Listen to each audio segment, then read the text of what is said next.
lost without you. Can't help myself. I'm just so free.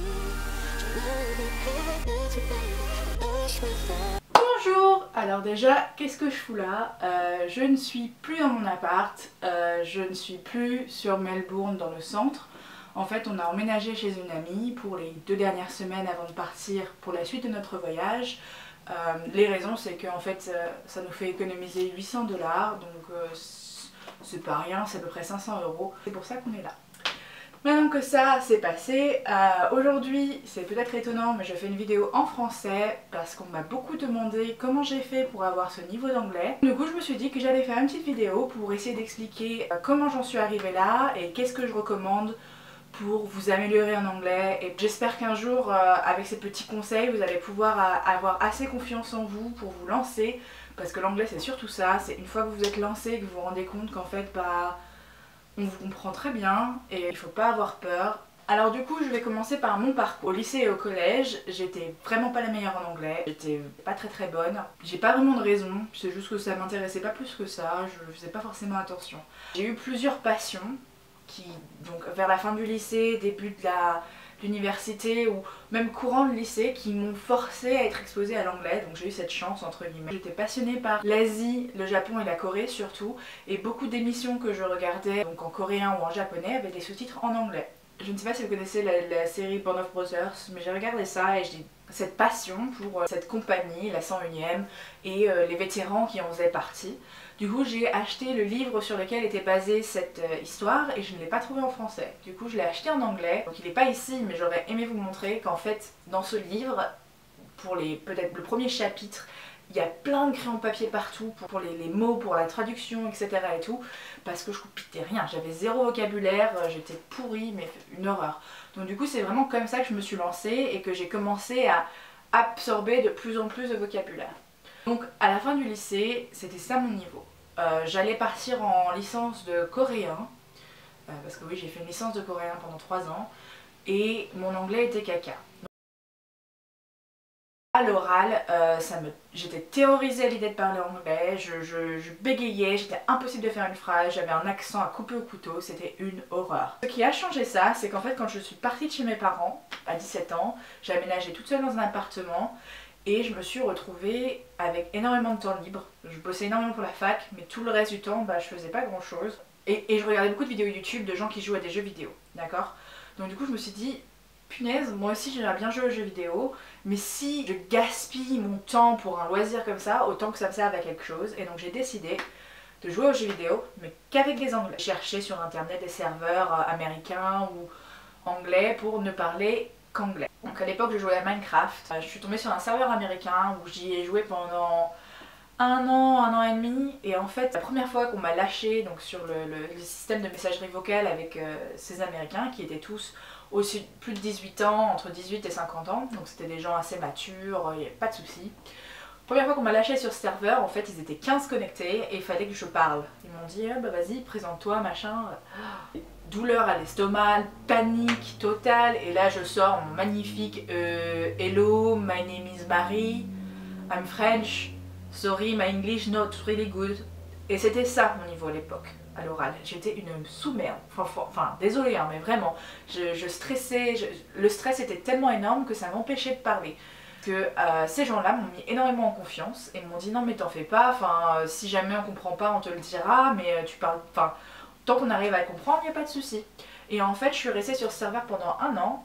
Pendant 1 an, tous les jours, je parlais un tout petit peu plus, et un petit peu plus, et un petit peu plus. Je me suis liée d'amitié avec un des mecs sur le serveur avec qui on parlait, mais on avait des conversations Skype qui duraient des heures et des heures, où souvent il comprenait pas ce que je disais, il me faisait répéter, et moi j'apprenais énormément à son contact, donc j'ai appris énormément grâce à ça. Et en même temps, pendant tout ce temps-là, j'ai arrêté tout ce qui était doublage français. Donc dès que je regardais une série, je regardais tout en version originale, avec les sous-titres en français, parce que j'avais encore beaucoup de mal avec le vocabulaire. Grâce à donc cette personne avec qui je parlais énormément, je me suis vraiment sentie de plus en plus à l'aise en anglais. Mais sachez que quand vous pratiquez avec des gens dont c'est la langue maternelle, vous allez prendre les accents. C'est-à-dire que pendant une époque, j'avais un accent assez américain. Puis après j'ai traîné plus avec des anglais, donc du coup j'avais un accent très british. et tout ça, et en fait l'accent évolue au fur et à mesure jusqu'à ce que votre accent se noie dans le flou.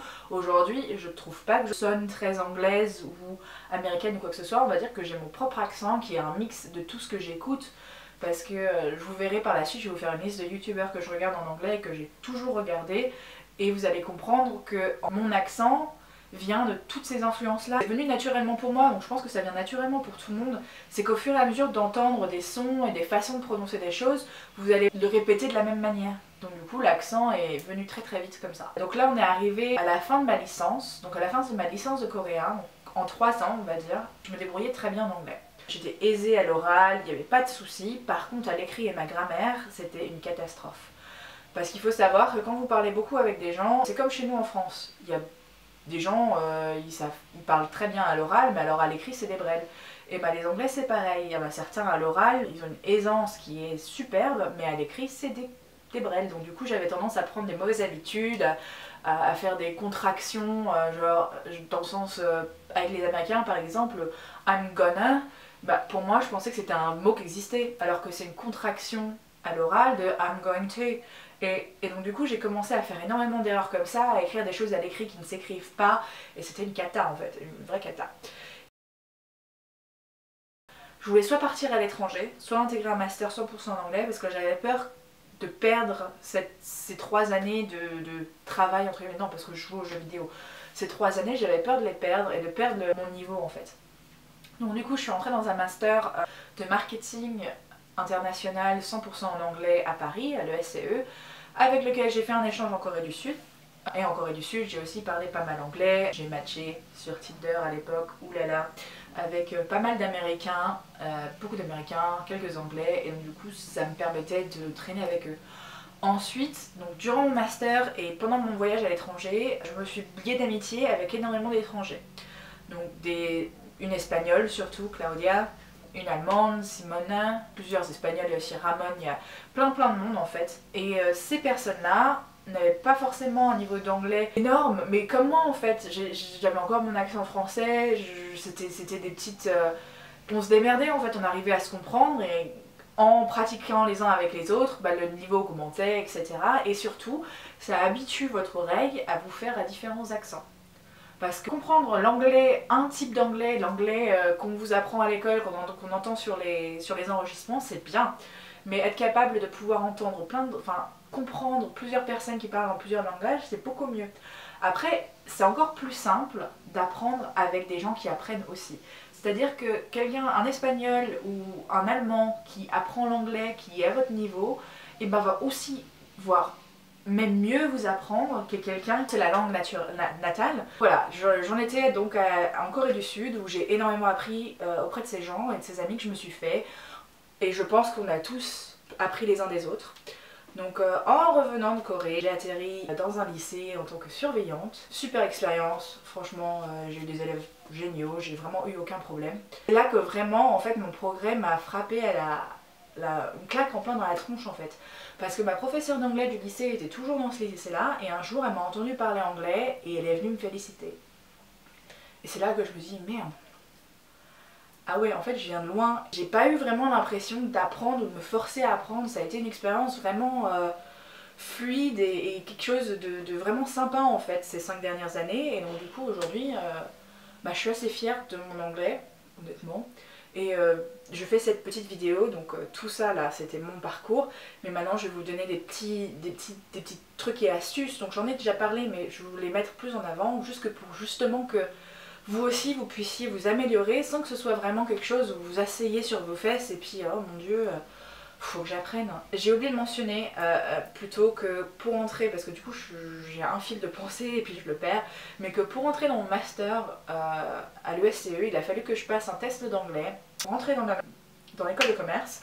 Et donc du coup à ce moment-là j'ai acheté un livre et j'ai vraiment repris les bases de la grammaire, parce que vous pouvez vous en sortir sans vraiment les avoir, mais c'est vrai que pour un cursus universitaire ou quand il y a des devoirs à vendre, etc. et tout, c'est vrai que c'est mieux d'avoir un bon anglais qui rentre bien à l'écrit quoi. Donc du coup j'ai fait ça pour entrer, et après pour aller en Corée du Sud, pour aller en mon échange universitaire à Inha, à Incheon en Corée du Sud, il a fallu que j'ai le TOEIC et un certain score, je crois qu'il fallait plus de 700. et j'ai fait 965 sur 990. Enfin, j'ai pété les records, je pensais même pas être capable. Mais par contre, pour avoir ce TOEIC, là par contre j'ai taffé. Là ça n'a pas été fun parce que j'ai vraiment tout donné parce que mes points de grammaire avaient été complètement disparus. Tout ça pour dire que cette évolution c'était plus du fun qu'autre chose. Je me suis pas forcée, ça n'a pas été énormément de pratique. En fait c'est des petites astuces dans la vie de tous les jours qui vont vous permettre d'améliorer votre anglais sans même que vous en rendiez compte. Donc, qu'est-ce qui m'a donné l'idée en fait de cette vidéo surtout, c'est quand j'étais au lycée, en tant que surveillante, j'ai eu des conversations avec certains de mes élèves qui étaient étonnés de mon anglais et ne comprenaient pas comment j'y étais arrivée. Et en fait, en leur parlant, je me rendais compte qu'ils fuyaient l'anglais dans le sens où toutes les séries qu'ils regardaient, ils attendaient que ce soit en français. J'ai dû faire un changement de batterie, j'espère que j'ai pas trop bougé la caméra, on dirait que si un peu, mais bon. Du coup, au contact de ces élèves, je me suis rendu compte que beaucoup d'élèves de lycée ont peur de l'anglais, le fuient, font tout ce qu'ils peuvent pour ne pas avoir à y être exposés. Et donc du coup, en fait, c'est totalement l'opposé qu'il faudrait faire. Donc c'est mon premier point, c'est peu importe ce que vous regardez, peu importe quelle série vous regardez, quel film vous regardez, forcez-vous à avoir la VO. Dans un premier temps, les séries américaines, moi je recommande de mettre la version originale avec les sous-titres en français. Et puis au bout de 6 mois, on remplace les sous-titres en français par les sous-titres en anglais. Ou alors si vous sentez de le faire dès le début, direct, on met les sous-titres en anglais. Ça vous permet d'associer ce que vous entendez à ce que vous lisez. Parce que souvent en anglais, on est meilleur à l'écrit qu'à l'écoute parce qu'on n'a pas énormément d'écoute. En fait, on n'est jamais très entraîné à ça. Donc pouvoir regarder des séries, des films en anglais avec les sous-titres en anglais, ça va vraiment vous pousser à améliorer tout ça. Ensuite, YouTube. YouTube c'est une source de divertissement génial et dans toutes les langues. C'est-à-dire que moi par exemple, je regarde majoritairement des vidéastes anglais. Je vous recommande aussi d'essayer de lire en anglais. Alors lire un bon gros bouquin dès le début c'est un peu compliqué, mais si vous aimez bien les mangas par exemple, lire les mangas en anglais, même les recettes quand vous cuisinez quelque chose, lire en anglais, vous forcez à lire en anglais. Et si vous avez besoin d'un mot de vocabulaire, ne pas hésiter à aller le chercher et à l'écrire quelque part. Vous allez le chercher une fois, vous allez le chercher 2 fois, la 3e fois vous n'aurez pas besoin de le chercher parce que vous vous en souviendrez. Donc c'est ultra important je trouve d'aller chercher par vous-même le vocabulaire qui vous manque et puis surtout d'essayer de le retenir. Si vous aimez les jeux vidéo, trouvez-vous des potes avec qui jouer en anglais. Alors c'est sûr que vos potes, vous avez avec qui vous jouez déjà, non ça va pas le faire. Mais par exemple sur CSGO, vous pouvez facilement tomber avec des randoms en anglais, essayez de... allez-y, donnez un petit peu plus que les infos, essayez d'interagir avec eux, de pratiquer votre anglais. Je sais ça fait peur au début, mais il faut se jeter dans le bain. Une fois que vous comprendrez et que vous aurez passé le cap de « oh punaise j'ai peur qu'on ne comprenne pas, oh la honte », et ça ira beaucoup mieux. Moi, pendant des années et des années, parler en anglais avec des étrangers, ça me posait pas de problème. Parler en anglais avec des anglais, ça me posait pas de problème. Mais par contre, s'il y avait un français dans la salle, je me faisais pipi dessus. Hein. Franchement, c'était pas possible. Encore aujourd'hui, à chaque fois, j'ai peur des réflexions. Aujourd'hui, c'est plutôt des bonnes réflexions, mais j'y fais plus trop attention. Mais pendant longtemps, c'était « oh, regarde comment elle se la pète, oh là là, elle force son accent, machin, machin ». Enfin, pas des forcément bonnes réflexions, mais dans tous les cas, il faut vous dire que même le jour où vous serez plutôt bon en anglais, il y aura quand même des réflexions, il y aura quand même des gens qui auront quelque chose à dire, donc allez-y. Enfin, franchement, maintenant, je m'en fous. Essayez de faire, donc si vous êtes dans une grande ville, il y a une application qui s'appelle Meetup, qui est assez sympa parce qu'ils organisent souvent des échanges de langue. Donc un échange de langue, c'est des gens qui veulent apprendre le français, qui sont qui peuvent être de toutes les nationalités, et souvent la langue commune c'est l'anglais. Donc ils vont vous demander d'échanger un peu français et vous leur demanderez d'échanger un peu en anglais. Comme ça tout le monde pratique. Pareil pour les correspondants. Il y a pas mal de sites internet ou des applications. Il y a Tandem, il y a Zapal, il y a plein de sites, j'essaierai de les mettre dans la description, qui vous permettent justement d'échanger avec des gens dont c'est la langue natale. Et surtout, voyager si vous avez la possibilité, si vous avez l'âge d'aller voyager. Voyager, aller en Angleterre, c'est juste à côté de chez nous. En bus, ça coûte 3 fois rien. Je pourrais vous faire une vidéo de comment aller à Londres pour moins de 100 €, quoi. Enfin, franchement, il y a énormément de possibilités d'aller en Angleterre pour pas grand chose. Allez-y, bougez, voyagez, échangez, forcez-vous à parler. Si vous pouvez voyager seul, ça serait 100 fois mieux parce que vous allez être forcé de parler la langue. Si vous voyagez entre amis, vous allez rester entre vous et ça va parler français, ou alors en cas de grande nécessité quand il faut commander au resto et c'est tout. Ce qui n'est pas vraiment le but. Ou alors si vous voyagez en groupe, il faut vraiment vous forcer et vous jeter dans la gueule du loup et allez-y. Dans mon processus d'apprentissage de la langue, il y a aussi eu mon copain, je me suis aussi beaucoup améliorée grâce à lui. Et maintenant depuis 1 an aussi, grâce à l'Australie. Ça fait 1 an que je suis en Australie et que donc du coup j'ai un peu fait tous les travails possibles et inimaginables et surtout pas mal au contact de la clientèle, ce qui me faisait parler anglais tous les jours, énormément. Et j'ai été confrontée aussi pas mal à l'accent australien de la campagne. Et ça, je peux vous dire que c'est chaud. Si vous avez la possibilité de faire ce genre d'expérience, 1 an à l'étranger, en Australie, Angleterre, Canada, je sais pas, où vous voulez, allez-y. Alors ensuite j'ai une liste de youtubeurs qui moi m'ont énormément aidé dans le sens où ça fait faire 10 ans que je regarde YouTube beaucoup et donc du coup je vous ai préparé une petite liste de youtubeurs que moi je recommande parce que je les trouve ultra divertissants, que je passe un bon moment à les regarder et que en plus c'est bon pour mon anglais. Donc du coup voilà. Après j'ai essayé de les ranger par thème, etc. Je vais vous faire une petite description pour que vous cliquiez pas au hasard, savoir qu'est-ce qui pourrait vous plaire. Alors pour commencer, on a PewDiePie et Smosh qui sont deux très connus. C'est les plus connus je pense sur le YouTube, mais si vous êtes français et que vous n'êtes pas forcément exposé à ces gens-là, vous n'allez peut-être pas les connaître. Donc PewDiePie c'est un Suédois qui a commencé à faire des vidéos en 2007 je crois et qui a gaming et qui a maintenant une chaîne un petit peu plus orientée vers les mimes. Les mêmes, je sais pas comment vous dites, les mimes ou les mêmes. Donc du coup il fait des mêmes reviews, il joue encore un petit peu à Minecraft, il est ultra marrant, franchement n'hésitez pas, c'est ultra fun à regarder. Et il a récemment passé les 100 millions d'abonnés, donc c'est le plus gros sur YouTube, il n'y a pas mieux. Smosh c'est des sketchs, c'est une équipe qui, pareil, de base c'était 2 mecs sur YouTube qui faisaient des sketchs ultra hilarants il y a des années et des années. J'ai commencé à les regarder avec des sous-titres en français d'ailleurs.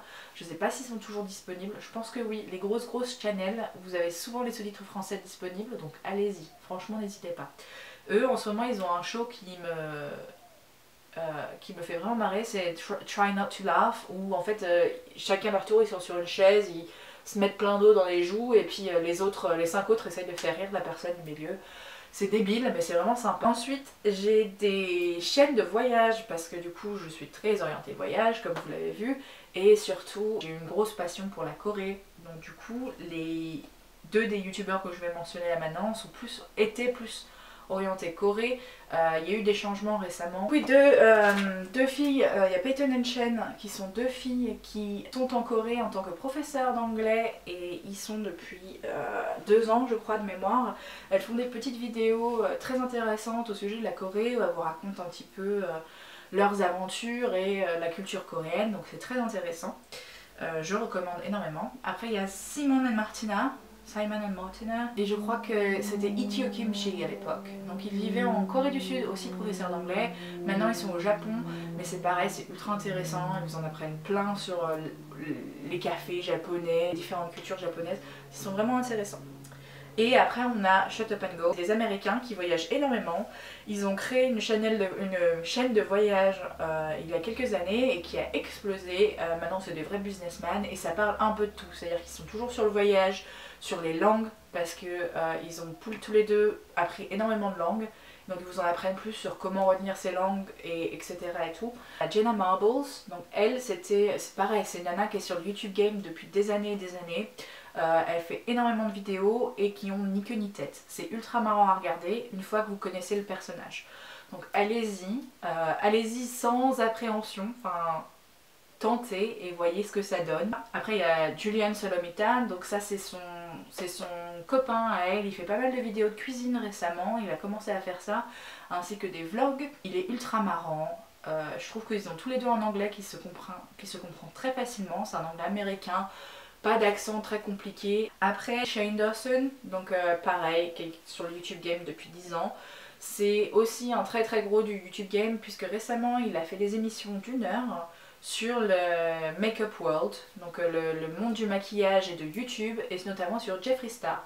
Donc ça c'est sa nouvelle série, mais il a aussi fait énormément de choses, notamment je recommande les Conspiracy Theories qui sont génialissimes. Et alors son humour à lui qui est énormément autodérisant, etc. et tout, franchement c'est un plus. Schultzy, c'est une nana américaine pareil, elle est un peu enroupée comme moi quoi en fait, donc c'est peut-être pour ça que je me sens si proche d'elle, mais elle prône énormément la body positive et accepte-toi comme t'es, etc. et tout. Pareil, elle parle peut-être un peu vite, mais elle a un accent qui se comprend très facilement, elle est ultra sympathique, elle est pétillante, enfin franchement ça met de la bonne humeur. Après, ah mince, j'avais oublié Megan Bowen. Megan Bowen, c'est aussi une youtubeuse américaine qui a emménagé en Corée. Donc elle parle énormément de Corée. Là, c'est vrai que du coup, c'est un peu redondant ce thème-là, mais c'est vraiment ma passion. Donc elle parle énormément de Corée et elle s'est récemment mariée avec un Coréen. Donc c'est pareil, si vous êtes intéressé par la culture et que vous voulez en savoir plus, allez-y pour elle. Après, j'ai 2 chaînes. Alors, je suis aussi à fond sur les chaînes de youtubeurs qui dessinent, donc les artistes. Et il y en a 2 que j'adore, c'est Tina Noorlund et Drawing with Waffles. En fait, elles se filment en train de dessiner et elles parlent par-dessus, elles racontent un peu ce qu'elles font. Donc si vous êtes un petit peu intéressé par le dessin, ces 2 chaînes-là peuvent très bien vous intéresser. Après, niveau cuisine, avec mon copain, on est accro au show Bon Appétit. Surtout ceux avec Claire.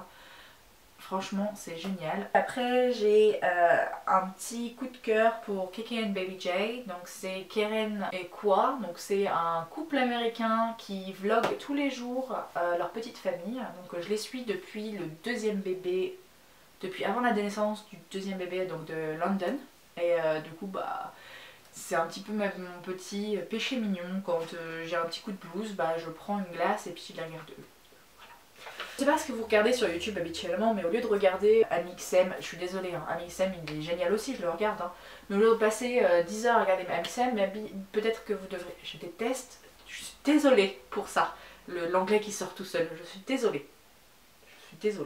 Donc peut-être qu'au lieu de regarder 10 heures d'Amixem ou de Pierre Cross ou de Swan Périssé, enfin je les adore, hein, c'est vraiment, moi je les regarde aussi, mais au lieu de regarder 10 heures d'eux, peut-être regarder 8 heures et puis après passer 2 heures sur des anglophones. Quand vous êtes dans le bus le matin pour aller au lycée, une vidéo en anglais, le soir quand on rentre, une vidéo en anglais. Vous allez voir, ces vidéos-là, enfin les gens dont je parle, c'est des gens qui sont très divertissants. Et je trouve que même si vous comprenez pas tout, beaucoup de gags sont visuels, donc du coup ça va vous aider et vous allez vite kiffer.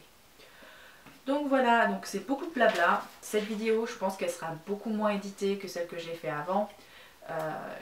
Beaucoup moins parce que c'est plus du chill, on s'assoit, on papote.